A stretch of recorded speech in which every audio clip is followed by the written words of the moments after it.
Welcome to the Curiosity Cure podcast. I'm your host, Deb Malkin, Master Certified Life Coach, Body Worker, Hypnotist, trained in pain reprocessing by the Pain Psychology Center, queer elder, fat human on planet Earth, here to help you evoke the power of simple neuroplasticity techniques rooted in shame-free curiosity so you can feel more better, more of the time in the body you have today, and build the rich, full life that you want to live.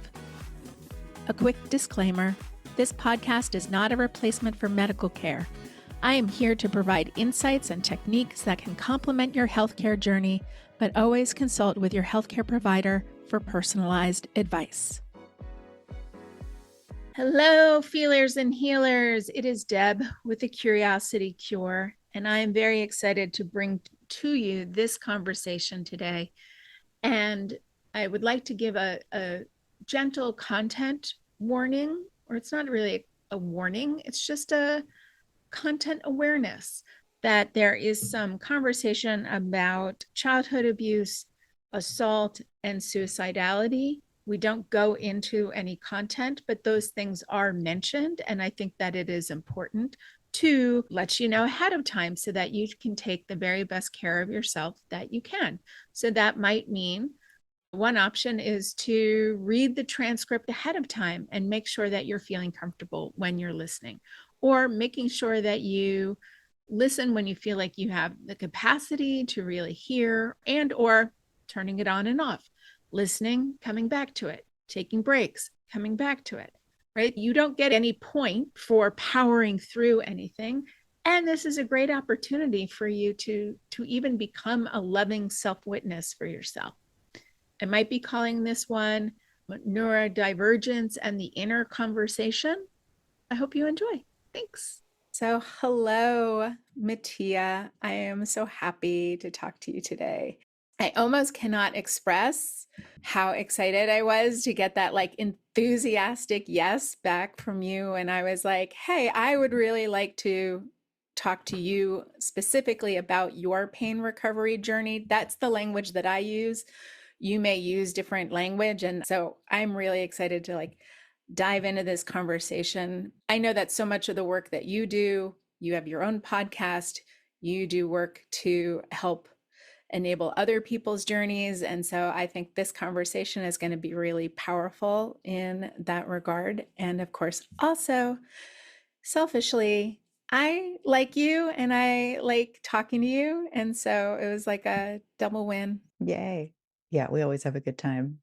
Yeah, so let's just jump in. Why don't you introduce yourself, tell people in my audience a little bit about who you are and what you do, and then maybe the first question to answer is tell me how, even just when I say that word, what's your relationship to it? So to introduce myself, I'm Mattia Maurée. My pronouns are they, them. I'm the host of the AuDHD Flourishing podcast. And like a lot of autistic and ADHD people, I also have hypermobile ehlers-danlos and POTS. And I did have mast cell activation stuff can go along with that as well. I think I probably did actually have that some when I was younger. I had a period where I was allergic to a ton of things. And so I've had a very interesting health journey in general, but a core component of a lot of my experience was pain.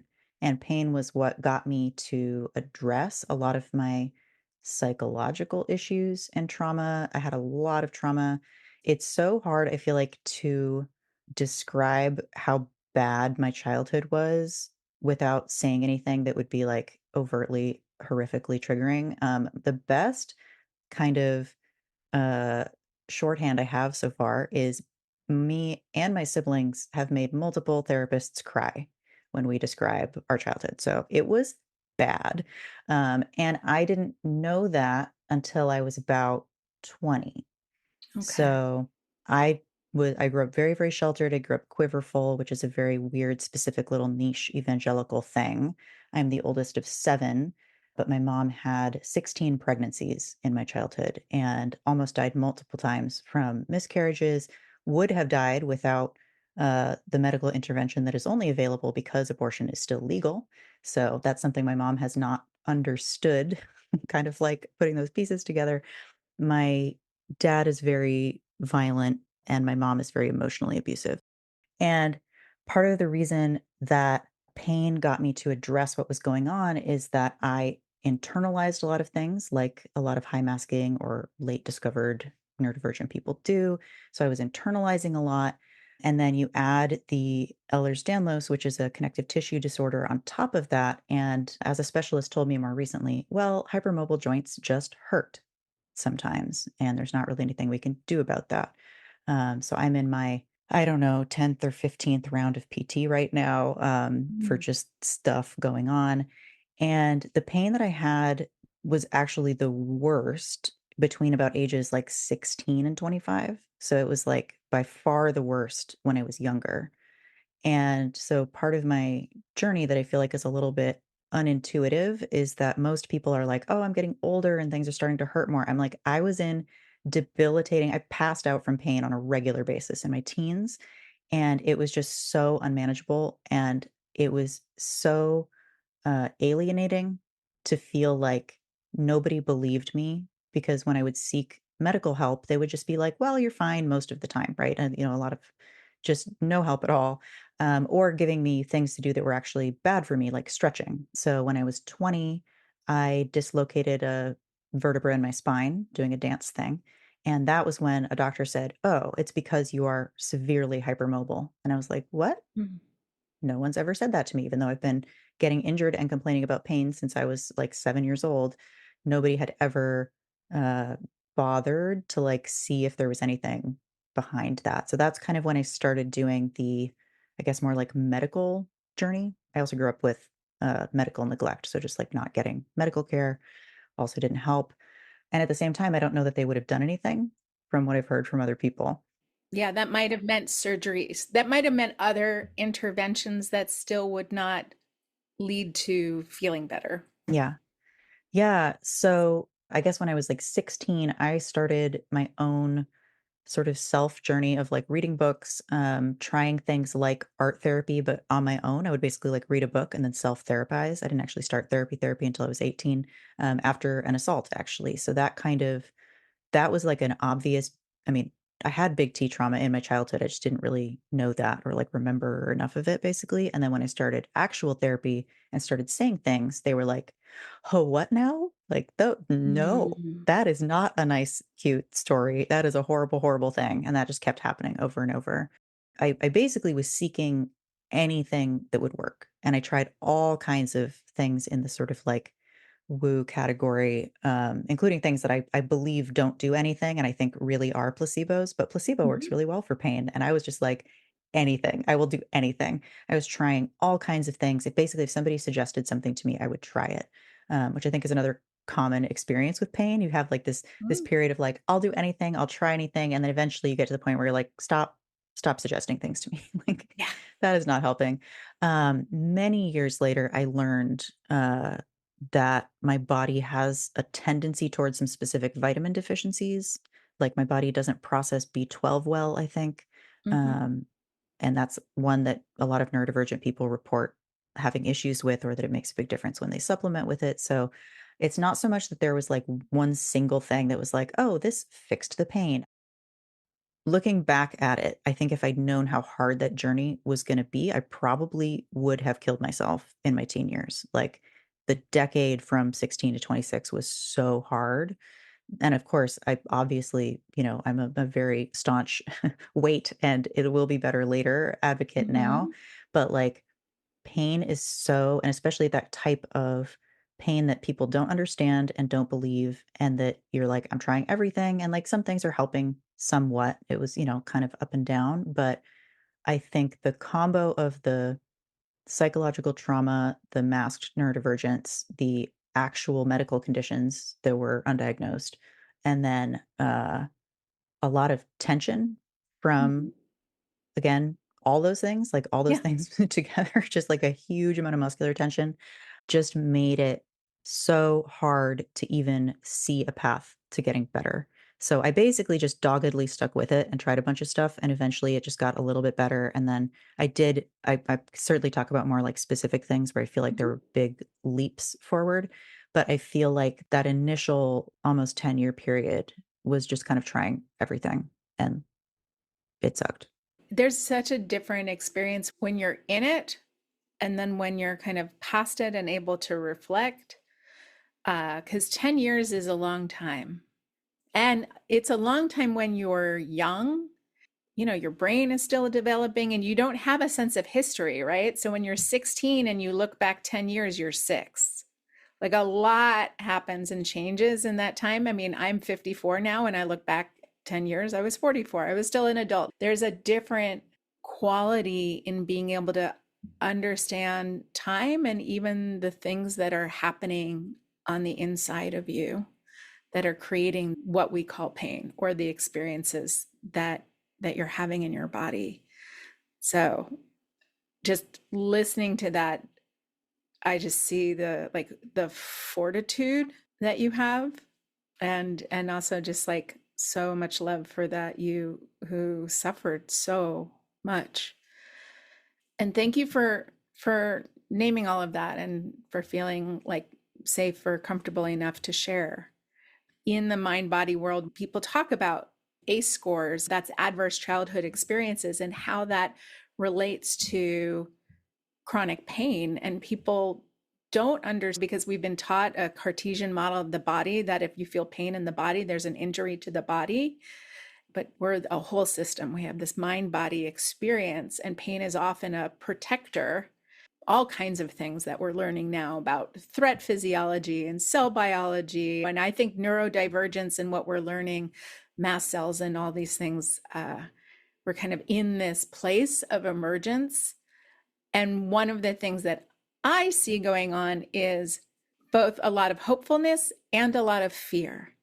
And I think these stories can really help people bridge their own gap, you know, away from fear and into some sense of hope. And then, of course, a path forward or multiple paths forward. Because I do feel like there's overarching themes in this work, and then there's the how it works with the individual. One of the things that stands out for me is that you started feeling better, you know, or you were feeling more better as you were getting older. Was that because you had more greater agency in your life? Like, were you out of your parents' house? Were you feeling like you had more control? I'm curious about that. I'm sure that was a factor. I know another big factor is that when I started to transition and take testosterone enormously helped both my POTS and my EDS. I was able to build muscle in a way I'd never been able to before. I was also malnourished as a kid, so I was like small and under muscled, and then like low muscle tone is also common if you're autistic for like a lot of reasons. So I basically never built up enough muscle to actually support my joints, and then when I finally was able to put on both weight and keep on weight and muscle as a little bit later in adulthood, like that was one of the biggest overall switches because I had done PT and, like, worked out before and tried to build muscle, and it just felt like it was not happening, and then eventually I was like, "Oh, this is what it takes," and also the testosterone really, really helps, so, yeah, that was huge. I mean, certainly, like, I moved out when I was 15, and that started the process of being able to kind of look back and get some distance, so that definitely helped, but I think the like, feeling better as I'm getting older, a lot of it is just I just keep getting more muscle. Mm. And that's just so important for, I mean, Ehlers-Danlos in particular. And then also when I came out, a lot of people told me I looked less tense when I came out as genderqueer and non-binary. So I think I've had these like, I actually feel like I'm in one right now. I have had these big change moments where I become much less physically tense and I can Mhm. feel things shifting around and like everything feels weird. It feels weird to walk. Like everything, all my movements feel different. And it's this like release of a kind of layer of tension, and it always feels really scary because when my joints don't feel supported, Like the muscle is what's holding them together. So then I feel like I'm more injury prone. So it's this like weird, scary thing, but it's always a good thing because it has come along with these big, like, coming out or like big personal changes or like feeling safe. It's always a good thing. And yeah, I can feel that happening again now, which is interesting because I don't have a lot of pain now, but I can still feel, oh, I still have these like, guarding or tense tendencies or postures just like learned because they're so ingrained in the body when you're unsafe for your entire childhood. Absolutely. The body is showing up, taking care of you, right? It is like on your side. And it's so important, right? It's like the caregiving that you didn't receive is now coming from your body, but in this form of armoring and restriction and pain and protection. Well, one of the things that you said was so interesting is when change is happening and it feels weird, now it seems like you have enough trust that it's a good thing. Because I sometimes see people, they'll have doubt or flares or like the fear of things changing and being weird kind of makes people take a step back right when they're creating that safety for things to change. So I just appreciated you saying that and having that ability to self reflect and share that with people.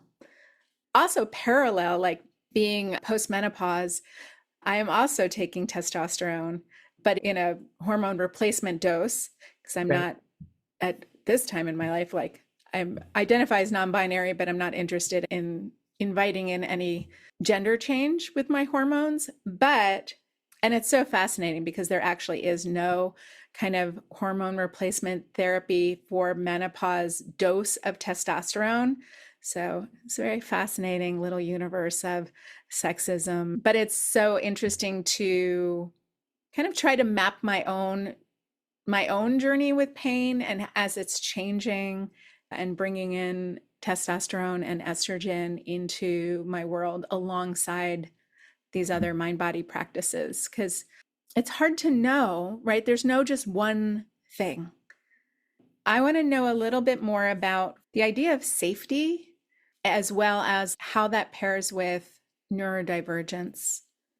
Oh, such a good big question. Yeah, it's a big one. Something I haven't brought in yet, but that feels really important is I really do identify with the term PDA. The official term that, for the most part, the community does not use is pathological demand avoidance. The community term is persistent drive for autonomy. But basically, everybody has demand avoidance, which is where you just don't want to do things and you have a strong, reaction like, no, I'm not going to do that. If someone tells you to do something. And then when it becomes more extreme, even if you tell yourself to do something, it feels like, okay, that thing has become impossible. Some of the examples of it are really absurd, like the length I will go to avoid doing something someone told me to do, and I'm literally doing more work. It's not regular demand avoidance is like, "Oh, it'll be too much effort," or "I don't want," I wanna save my energy for later, and when it gets to this extreme, it's like my nervous system is reacting, it's having a full-on threat response, full-on fight or flight to essentially a request because it's perceived as a demand and it's like I have to do that. It feels so awful. And I don't have that equally in every area of my life because it's true that trauma healing has helped with some of those areas, but man, the ones that are there are just ridiculously strong still. And part of the reason I want to bring that up is because one feature of PDA is that people often just feel constantly unsafe. Literally never safe ever. There's never a return point because that activation in the body, that cortisol response, et cetera, is happening constantly all day, every day, and never stops. So that was, yes, my childhood was bad, but I'm sure that adding this layer on top of it gave an extra, like my physical symptoms have been worse than any of my siblings. So I'm guessing that that was directly related.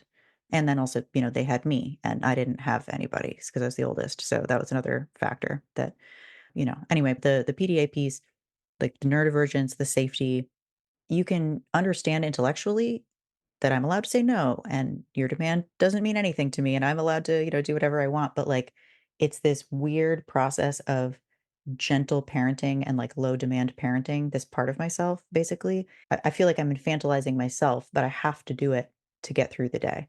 Little example, I always forget when it's trash night. We're sitting on the couch last night. I turned to my partner and I'm like, I would like you to know that I have remembered all by myself that it's trash night. And I just like, I'm all happy. And my partner goes, let's turn this moment into action. Like, let's go put the garbage away. And I literally had to like grump and like grunt and make little noises. I still did it, but I had to have this little like tantrum Mhm. basically, because if I don't let that out of my body, I internalize it and it becomes tension, not even necessarily pain, but it's like it's just adding to my body's stress load. And I have to do so much work to regulate myself around stupid little things like that. It's honestly probably the most annoying thing I experience, I would say, is the PDA stuff. It's so silly. I look at it and I'm like, "Really, nervous system? Like this is what we're getting worked up about, not real problems that we actually have or like big things in the world." It's like the fact that my partner wants to immediately stand up and do this right now, which I would have done anyway. Like but I wouldn't have done it in that moment. Right. So it's just this very like weird layer of my body believing that this is not safe about just all these little things. And it's so annoying. I 100% agree with you. That is annoying. I have a similar thing. And sometimes I find a lot of relief in the label and like calling it PDA. Sometimes I just call it demand avoidance so that it feels a little bit soft, it feels a little bit less clinical. Sometimes I just have my hands on my hips and I got the like I just call it like you can't tell me what to do itis, and I find being playful with it really helps me because when I actually call it stupid, for me, it sends me into that shame spiral. And I just recorded a podcast about how I'm still trying to ride my bike. And, there's no reason I have to or whatever. It's a desire. And it's like I am caught in that spiral and loop and like demand avoidance from my own demands. And I find it so fascinating now to have a little bit of understanding about my neurodivergence and also how it relates to things in my childhood, right? Not having agency in some areas, and how difficult that was, like not being asked, if I want to do activities or how I want to do them, right? Not being seen as an autonomous human being with my own likes, dislikes, preferences, and so on. And that has such ripple effects for me in my experience with how my body feels. Because like for example, I still just growing up in an anti-medicine household, I still forget that I can just like take ibuprofen or Tylenol. Like it is okay to or like the medications that have been prescribed to me, like, I am allowed to take those. And it's not that I think of it and go, "Oh, no, I don't deserve that." It's just this, like, I don't even think of it sometimes because that was just not for, the first 15 years of my life, that was just not how you approached pain. You just dealt with it and, like, didn't complain, and that was the only option.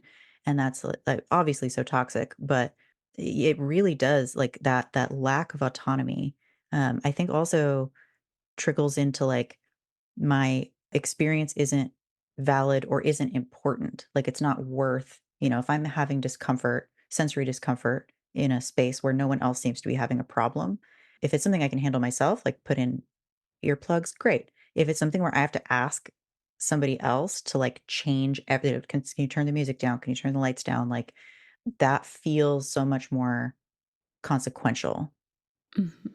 even though they're really getting at the same thing, which is, like, I deserve to, have my sensory needs met in a basic sense and to, like, feel okay. And that feels like a big leap when you don't grow up with that, not to mention still all the ableist stuff in society that just doesn't really acknowledge that. Mhm.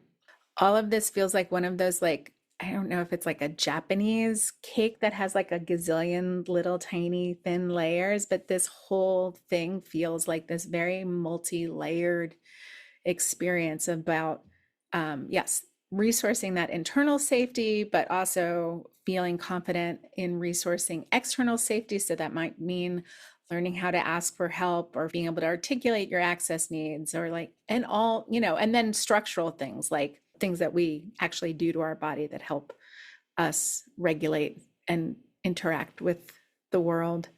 And part of my universe of pain reprocessing, we're always thinking about how do we sense into safety, source safety, and not just the idea of safety, but the felt sense of safety, which is hard to do when you have kind of a chronically unsafe, like what you were saying, that kind of feeling of chronic stress. And also learning how to decrease the threat response in our own mind body experience. So maybe that will lead me to the next question, which is because I've heard you say on maybe your podcast or in conversation that is it that you don't feel like you have chronic pain anymore, or there are just areas in which you don't feel pain and you used to feel pain? So maybe some version of like what's changed for you and like maybe what the experience now is, like what's different now that you've experienced change. The biggest change, I think, is that I used to feel like chronic pain for me was constant for a really long time. Like when that kind of initial pain started, which was actually after a car accident, and I think it just triggered some stuff. Basically, like I think there was probably some latent stuff that was already there. I was having joint pain, but the constant pain from like 16 to 19 or so. I remember there was a period in there near the end of that of about 2 or 3 days where the pain went away, Mm. and that's when I was like, "Holy shit. That how the fuck was I walking around and doing anything? How did I finish college? Like, what the fuck was I dealing with?" That was an unreal amount of pain. Like, the fact that for me, that my 10 is passing out and that I could just function at an 8 all the time, like, what was I doing? So that was the super extreme end of it, was just constant, constant, like, something was always taking half of my attention, basically. I would have said it was a great pain day if I was at a 4 or a 5. That Mhm. was awesome. That was, like, totally manageable. And, well, when I learned about hypermobility when I was 20 and started doing physical therapy and doing other things, like, there was some stuff around that. It was like, "Oh, there are tools that I can use, to actually feel better in the moment." Like, strengthening certainly helped. When I started PT, I could very easily reach behind me and put my whole fist under my shoulder blade. There was just nothing holding my back together muscle-wise. So that was a problem. Built some muscle. That did help. Um, but the main thing I notice now is that I still experience acute pain because of my joints, dislocating a little bit, which they do on a pretty much daily basis. So like my ankles, my knees, my shoulders, my wrists, like most of my kind of big joints will a few times a day, not like every joint every day, basically like multiple times a day. I have something kind of slip out of place and I'm just like, I put it back. I know how to do that. And it hurts if I try to do stuff with the joint out of place. So that Mhm. hurts, but that's like acute and there's a reason for it and I can fix it. I started getting really bad persistent chronic migraines after being assaulted when I was 18. Again, not subtle, right? My body's like, "Hey, we hated that. That was terrible." And it was I actually realized pretty quickly that I would get a migraine if I tried to make myself do something I didn't want to do. So I don't know if the PDA stuff fed into making that so extreme, but like literally if I had the thought I don't want to do this and I did not immediately obey that thought and like say no, I'm not doing the thing, I would have a migraine within an hour that would then last all the rest of the day. So it was like and it didn't matter if I was then like no, no, no, I won't do the thing. Like I had to my body basically gave me a it was like you will lay down or I will put you down. Like that signal was so strong. And I occasionally get migraines now.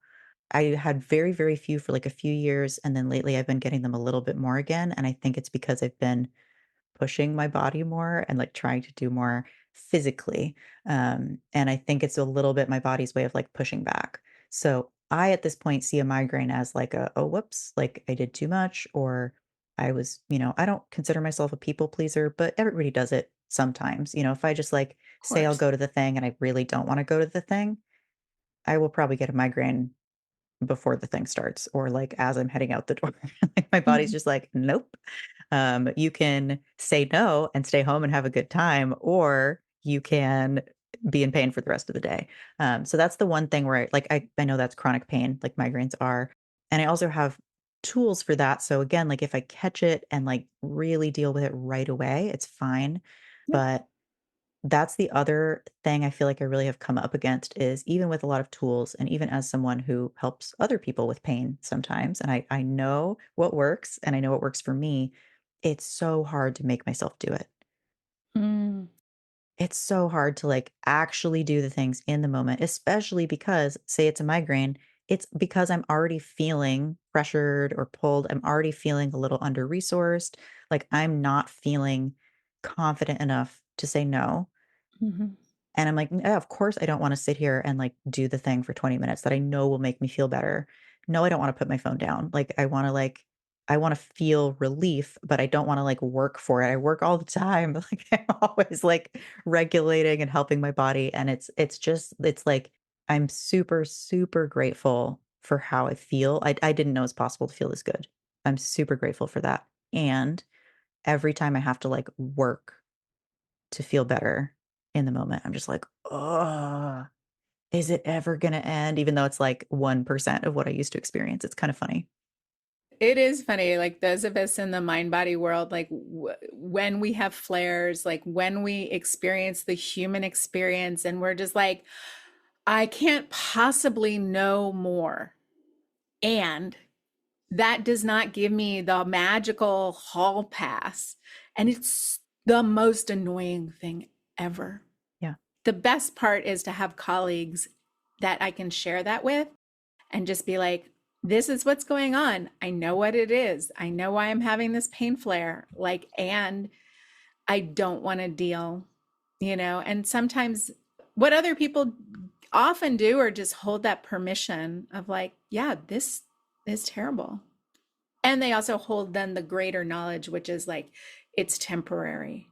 Sometimes what I think is helpful is this pain, these experiences, these strategies of yourself, right? So if we're a mind and a body and a nervous system, you put all that together, there's a self, there's a being that is working really hard to survive. That is the brain's job. The brain uses the body for it. We're like, we're here until we're not. That's what it's doing. And it uses all of these strategies and it will just reuse the strategies that work. Right. So, like, it's like, let's look through the file cabinet and be like, oh, that headache really works really well. And in some ways, it's just, yeah, signaling to you. And what I love is like, you're not like, what's wrong with my head? You're like, what is trying to be communicated to me through this strategy that my body has learned is really effective? That's the problem with like being an expert or knowing stuff. It's almost like we're not allowed to have feelings about it. And I just say, like, we're never the exception to the rule. We are always just allowed to have a temper tantrum, to be mad about that this is how it works. And then oftentimes that's enough. There's always this like reset that happens when I allow and give permission. And I think that is a big part of my like inner child work, being allowed to have emotions, being allowed to be not ladylike, being allowed to be kind of like problematic, whatever that means to the family, and giving myself that permission and meeting that me with so much love and care, and then hanging out and watching things change is often where I'm at now. I'm like, oh, yeah. But I resonate with what you're saying, which is like sometimes it feels like a lot of work. And we just don't want to have to work that hard to feel good. Yeah. Since you and I both are hypnotists, in those tools, what's been helpful for you, either with yourself or with clients, people that you help? One thing that I feel like has been because I pretty much entirely work with neurodivergent people. So I'll be honest, a lot of the tools I've learned, I either don't use at all or I use modified because they just, I was like, I don't know if that's it. And then I just kind of keep playing with it until I land on the thing. One thing that I have found to be really helpful for a lot of neurodivergent folks that I did learn in the person we trained with is creating a safe space for yourself outside of the body. So it's actively dissociating physically, Mhm. removing yourself to a safe place, creating that safe place, making it really, really comfortable, still letting the body be there and have its experience, but it's creating some distance. And two things there. I mean, obviously, dissociation has kind of a bad rap in a lot of the world, but I would not be alive without it. Like, I can't handle this amount of sensory sensitivity all the time. Like, the first time I did well, the only time I've done a full dose of psychedelics, my sensory experience didn't change. It was the same, I just couldn't dial it down, and everybody else needed a lot of, like, help and support, and I'm looking around and I'm like, "Oh, so other people, when they have the experience that I have all day, every day, they need a lot of help and support. They can't function at all." And I mean, things did happen, but, like, my basic sensory experience didn't change, and I was really surprised by that. I'm just at a 100 all the time, and because I can't dial that back without some dissociation, I need that as a tool to have a little breaky break from just the intensity of feeling everything so much all the time. So that tool, that kind of like making a space and comfortable, safe space outside of the body and just resting in it, it also, like when I was describing that, the long-term constant pain, when you have that or anything similar, even if it's, comes and goes, but it's like daily, it's that sense of, like, I can't get away, I'm trapped, I need a break, like, I just need an experience of just anything else. I don't even need it to be super positive, I just need it to not be this. So, I think that tool and then that permission, like, it's okay to dissociate away from this for a while, and it's actually much, much healthier than some other coping mechanisms, like, it's better than drinking alcohol, for example, like, in the long run for your body, right? So that I've used quite a bit. So I don't know that this would necessarily just work for people without having done a bunch of weird trancy things, but one thing I noticed was that when I started experimenting with substances that give you more serotonin, including canna, which is legal, but like it increases serotonin. I don't remember exactly when I realized this, but something about the serotonin when I was having it regularly and having had the hypnosis training, I can just say, this is not pain, and it just stops. Mm. And I had kind of experimented with that before I know it's the serotonin stuff because 'cause I'd kind of been playing with something similar. I was like, "Okay, the brain's always involved in pain." I'm always, like, experimenting on myself. I was like, "Okay, what can I tell my brain that will get it to stop sending these signals?" Mhm. And it's almost too much. Like, I have to be careful not to do that when I am having acute pain, because if my kneecap is, out of joint, Mhm. like, and I need to pop it back in, I don't wanna just walk around or, like, my ankle bones are rubbing together, like, I don't wanna walk around like that. I don't wanna damage myself. So I have to be careful not to use it if my body is really trying to give me an important message. But that is pretty much what my go-to tool now myself is if something's happening and I'm checking in, I'm like, "Is this something I need to change, or is this just shitty body syndrome?" I just go, "This is not pain," and my brain just changes it into a different experience. That probably sounds ridiculous, to people who haven't, like, truly fucked around in the wilds of their own mind, but the brain can do a lot of stuff.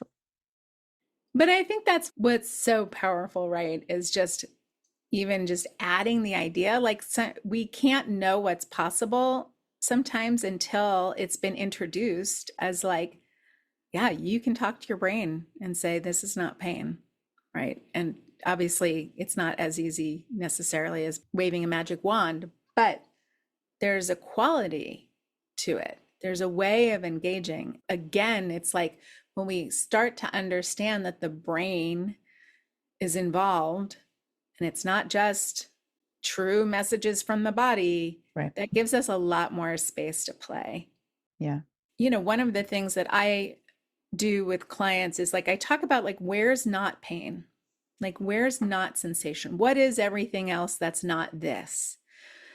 Because even for, those of us with extra wiring, right? Even those of us who are more sensitive or have more sensory experiences and feel things bigger, brighter, louder, more intensely, we're still not feeling everything, right? We're not feeling necessarily the blood flowing through our veins. We're not feeling everything that's happening in all of the organs all of the time, right? There is still our brain filtering out information. And so some of that I like to think of like, well, how do we enhance that process, that filtering out process? How do we enhance that experience of desensitization? Sometimes it is through things like, I think about boxers and it's like, when you start boxing, your hands really hurt. And then the more you do it and the better you get at it and the more it becomes a part of the whole, like your hands hurt less. And it's not just because they have like calluses or whatever, but you've trained your brain that this sensation isn't dangerous, is not a threat, and actually is a part of the fun. I don't know if boxing's fun, but the fun activity, the desired activity. It's like something we're choosing. Like there's Mm, something that comes up for me with clients about agency all of the time. The body is constantly striving for being in charge, right? Having agency, having the ability to say yes or no. And so part of desensitization, I feel like, can include that experience, even for those of us with the extra special wiring.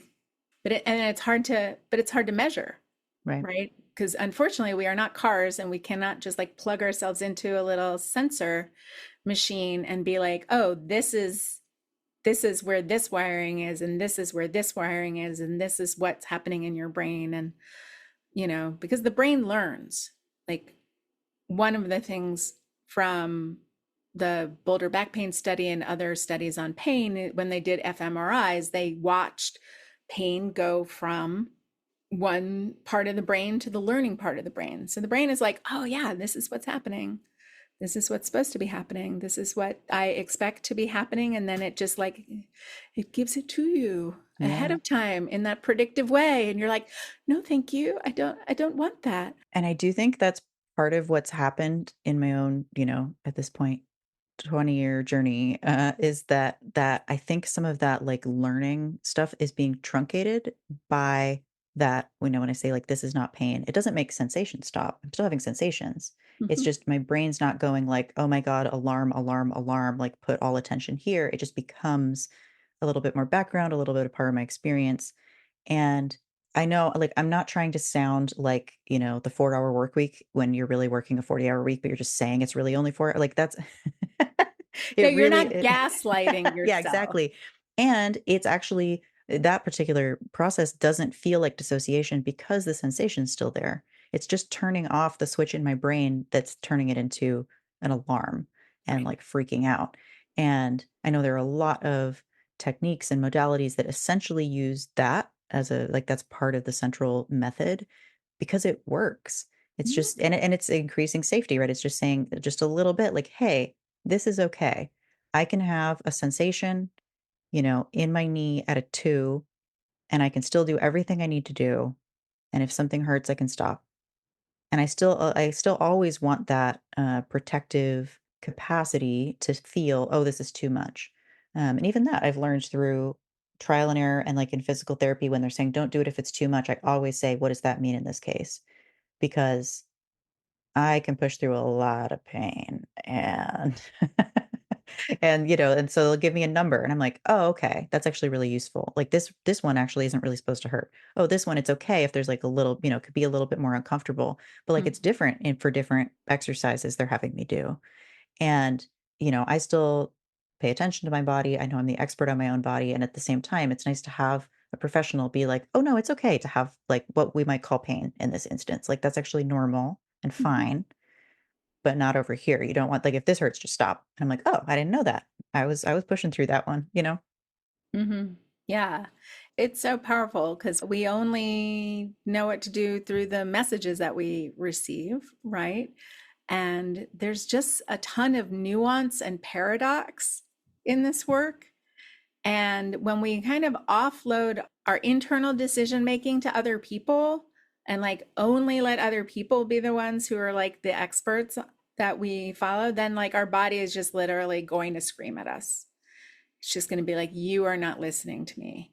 So it's really that, for me, it's always about that inner conversation. So I love that, those questions to ask your PT are so powerful because more information gives you a greater sense of, then you're able to take that information back to your body and be like, hey, this is what we're doing. This is what we're going to try. And like there's something relational that sounds kind of healing and interesting where you can see your physical therapist as a partner. Yeah. I guess let's maybe pull back and say, like, for people who are AuDHD, autistic, neurodivergent, kind of whatever flavor of language they want to use to describe their experience, what would you like people to know about pain, recovery, if that's a word that you want to use, and like what's possible for them? I always like people to walk away with a sense of what's possible for me. I mean, I think in general, my life feels like kind of a big, hey, look what you can do, in a very broad sense, because I did survive all of that stuff and I am okay. And I, feel like pretty okay on a pretty regular basis, which is pretty cool. And like, happy a lot of the time. So yeah, I mean, I obviously have come very far. One of the things I wish I had heard more strongly when I was younger, because I feel like I didn't encounter this until well into adulthood, is this idea that you are the expert on your own body and your current experience, and you don't have to do anything you don't want to do. So I was, say, when I first started doing PT, pushing through pain, not knowing that I wasn't really supposed to be doing that, for example. And I didn't know when to speak up and say, like, hey, this is starting to feel weird. Hey, this is starting to hurt. Hey, this feels like too much, right? I wasn't doing that. So that was kind of getting in the way of help that otherwise might have worked more quickly. So that's one piece is like, say no, don't do things that you don't want to do. And even if, I mean, this is something I say all the time to just other AuDHD people is like, even if someone is saying they're pretty sure this thing is gonna work for you, if your brain's just like, "I don't think so," just don't even try it. Don't even try it. Like, don't waste the time. Your brain is giving you correct information based on a large amount of pattern recognition. So just don't do the stuff you don't wanna do. And then on the other side, there's this big idea around what is our actual capacity and what are we really capable of? Like, I don't mean that in like a career sense. I mean in a literally what can your body do? And I have always felt very frail and weak and like I can't do a lot physically for good reasons. And the more I do, there's always this edge, like learning edge or growth edge where I'm like, I can't tell if this is worth pushing into and like being really exhausted and sore and tired. And then maybe this will actually be muscle growth that like supports me later. So I do feel like there's this really interesting balance between if your brain gives you or your body gives you a hard no, don't do the thing. And if you're like, if there's curiosity there and you're like, oh, I wonder if I could do this. Like, I wonder if this is possible for me and trying it, if that feels safe enough, that has been where I feel like a lot of my actual pain decrease has come from, is essentially being willing to do that, including just moving more when really my body wants and needs a lot of rest and a lot of horizontal time. Like that's great, and I have to move to like maintain my muscles and have low pain. So it's this really interesting balance where like there might be a lot of things possible that you just can't perceive right now because you're too many steps away from it. And don't let anybody push you into that thing just because they look at your body and say, "Oh, you should be capable of this thing." It's a much slower journey than I hoped for, but it did work. I love that. I think there's probably so much powerful learning inside that experience that kind of spreads out and filters out through different parts of your life. That's what happens for me. when I like show up at the gym and I'm working with my trainer and I have a place where I feel that no, where my body is just like, oh no, I can like recognize that. And now because she's a trauma informed strength coach, and because I'm a former body worker, I have a lot of knowledge. I feel very empowered to be like, let's figure out what this no is. And that's become a place of like fun, kind of a weird kind of fun, but certainly fun because I like that feeling of feeling empowered and also like trusting, believing my body, having that conversation, being like, I got your back. And I do think there's something here that we can like figure out together. And sometimes the body's like, no, I said no.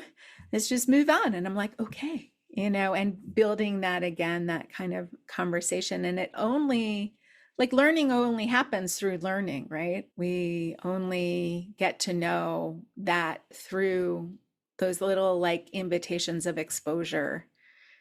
But it's too much is too much. And everybody's too much is different. Yeah. Well, you just said also made me think of another really important thing, which is that doing a tiny amount of something or the tiny version of something is so worth it if it feels good. So, for example, I'm not really supposed to stretch because I can like really hurt myself if I stretch very much. But I love doing like little, I know you can't see me moving, but I'm just tilting my neck like, I don't know, 10, 15 degrees side to side. When I do little things like that, they're not traditional stretching, but it's movement and it feels really good to me. Mhm. I also love doing, I have like a little, it's like an elliptical, but just the feet, because that I can't really run, but I can like, move my feet in this little circle motion. Mhm. And I've been doing that for 5 minutes at a time. That's not enough. I don't get a, runner's high from that. I don't get like cortisol flush. Like it's not really a lot of exercise, but Mhm. it feels so good. And even if I do 10 minutes, I've noticed like I've experimented with like small amounts of time. I can actually get a lot of the benefits from like 10 minutes that I Mhm. hear people talk about from longer exercise. So I feel like we're so used to like our culture is so weird about movement and exercise and diet and all the things. I know you know this and you talk about this.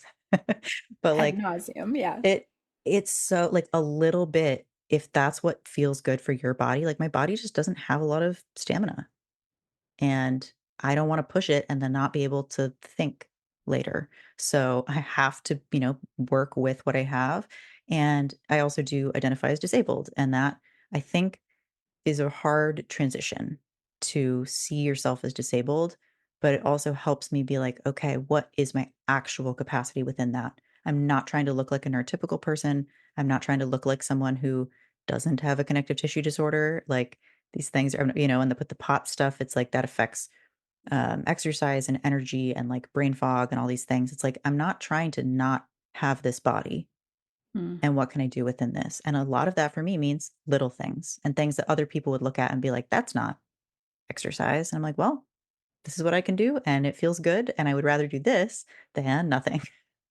Inside my brain, there's like little fireworks going off. I'm so excited that you named that because I hear so much from so many people. It's not worth doing like a minute of something or a few minutes of something. It's not enough. I got to come up with a good term for it, but it really is this like the kind of fitness reporting, the kind of like, Fitspo, whatever stuff, like is actually contradictory to science, right? Like there's studies that say like we can affect our blood sugar the most with a 5-minute walk after a meal, not a 50-minute walk, not even a 15-minute walk, a 5-minute walk. And instantly, because our culture says 5 minutes is not enough, that gets dismissed. And there's this kind of comparison and, feeling less than experience where what I'm hearing you say is it feels good to move. And isn't that incredible Yeah. that you have discovered this way of feeling good? Yeah. I keep having this thought. This is throwing my extremely radical politics out here at the very end, but I keep having this thought when I'm at the PT and there's all these people like working out around me. I'm like, if we were all putting the energy that we put into quote exercise and like fitness culture, if we were putting that into growing food and like caring for each other, we could immediately divest from all the shitty systems. Like we have so much energy that we're putting into quote exercise to look a particular way, and literally, if we were, like, growing potatoes and taking care of each other instead, like, which is anyway, I keep having that thought, No, and, there's so much. I mean, and also if we had systems of care, there would be less chronic pain because our yeah, bodies would not be sending threat messages and signals all the time that we're not safe. yeah. So I'm right there with you. You know that I can talk forever and I can talk to you forever, but I feel like this is a great place to stop because there's so many beautiful threads and pieces of hope like spread throughout this message. And so here's my last question for you, which is how do you help people? Who do you work with? And how can people find out more? I work mostly with AuDHD people, but also lots of people who are sort of questioning in that realm. So you don't need a diagnosis. If a lot of people say have an ADHD diagnosis and think they might be autistic or they're just ADHD, like anybody kind of in that world, that's what I know best. And the main thing I help people with is building a sustainable life. So I know that's very broad, but working with the brain and body that you have, basically. And I do work with people one on one. I also have a course called Love Your Brain, which is for people who kind of want to jumpstart that process of like learning how to make their own process to do projects. I know that it's much more fun than it sounds, but getting through that as a multiply neurodivergent person has always been tough. And I designed that course before I started stimulant medications, and I always wanna tell people that because I'm like, "I made this to work even if you're not diagnosed or medicated or whatever." And then the other space that I have that I just love so much is called Like Your Brain, and it's a peer support social space, basically. So there is a little bit of learning and coaching available, but it's mostly for peer support, hanging out, and just being with people who are like you, and I love that space so much.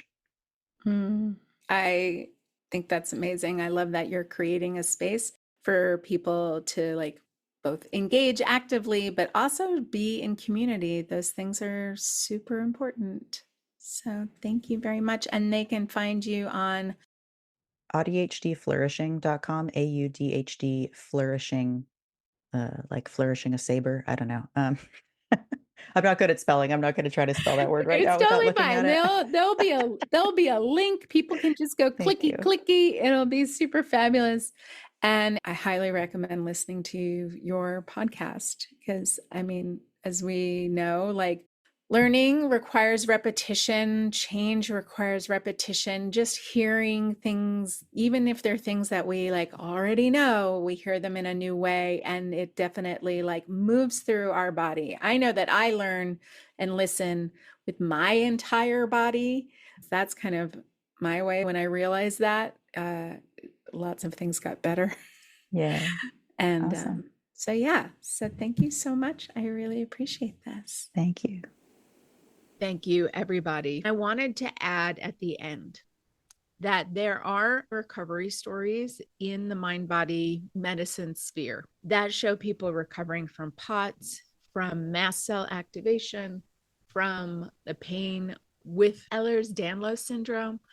There's so much that we don't know about the mind body connection, about the effects of threat physiology, and the temporality of it all. So, what I would like to do, as I always do, is I never want to be a limiting factor in how well anybody can feel and what their individual journey can look like.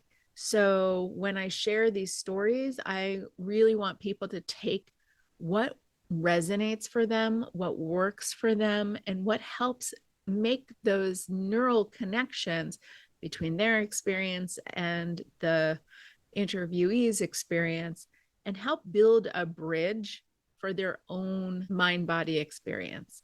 So I know Mattia spoke of many things. One of them was building a safe place outside of the body. So in hypnosis or even in mental rehearsal, or maybe you do this in therapy, this idea of creating a safe space, right? This is a practice that is used in many different forms.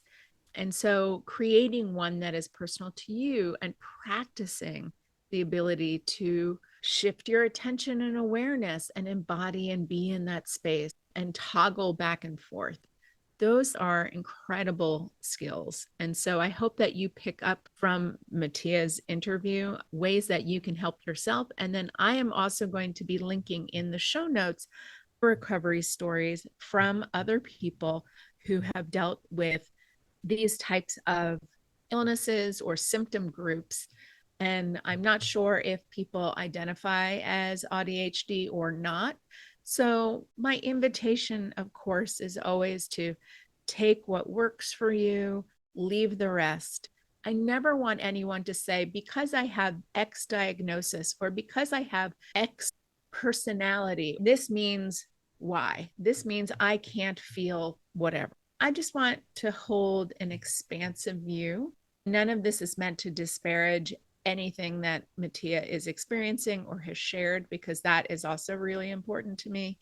They are the captain of their own ship, and none of this is to say, like, oh, well, they should be feeling better or different, because that is not what I'm saying. But I do want to share examples of people who have experienced maybe a different level of recovery or a different level of change and shift in symptomology, just to see if there are other bridges that can be built for you in your experience. And you can start to apply those lessons and those ideas for yourself.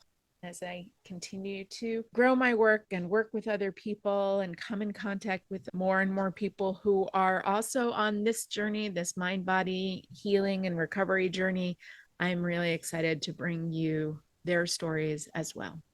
Thank you so much.